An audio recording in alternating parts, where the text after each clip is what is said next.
Physics class 11th, third chapter, which is motion in straight line.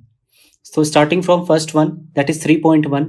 इसमें क्या दे रखा है कि आपको ये बताना है कि एक बॉडी को आप पॉइंट ऑब्जेक्ट मान सकते हो कि नहीं मान सकते हो. तो इसके अंदर अपन को थोड़ा रोटेशन का और सेंटर ऑफ मास का कंसेप्ट पता होना चाहिए. तो जब आप आगे वाले चैप्टर पढ़ोगे तो आप समझ पाओगे कि जब कभी भी अपन किसी पार्टिकल के मोशन को एनालाइज करते हैं तो उसको दो पार्ट में डिवाइड करते हैं. एक तो होता है motion of centre of mass और दूसरा होता है motion of body with respect to centre of mass. तो अगर सेंटर ऑफ मास के रेस्पेक्ट में जो बॉडी है वो क्या कर रही है, रोटेट कर रही है, तो उस केस में आप बॉडी को पॉइंट ऑब्जेक्ट नहीं मान सकते. तो फर्स्ट केस में अगर मैं बात करूं ए पार्ट में, तो इसके अंदर अगर मैं देखूंगा तो जो बॉडी है वो सेंटर ऑफ मास के रेस्पेक्ट में रोटेट नहीं करेगी, तो आप उसको पॉइंट ऑब्जेक्ट मान सकते हैं. सेकेंड पार्ट में monkey sitting on the man cycling on a circular track.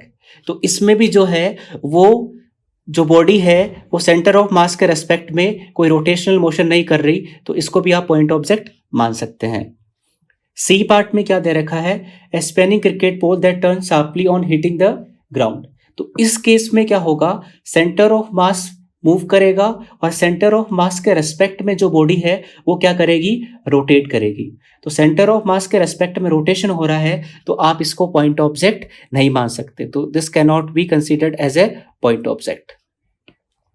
So this was right, this is wrong. D part में क्या दे रखा है, beaker that has slip from the edge of table.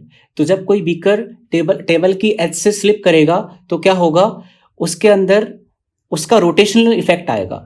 अगर रोटेशनल इफेक्ट आ गया तो फिर से आप उसको पॉइंट ऑब्जेक्ट नहीं मान सकते.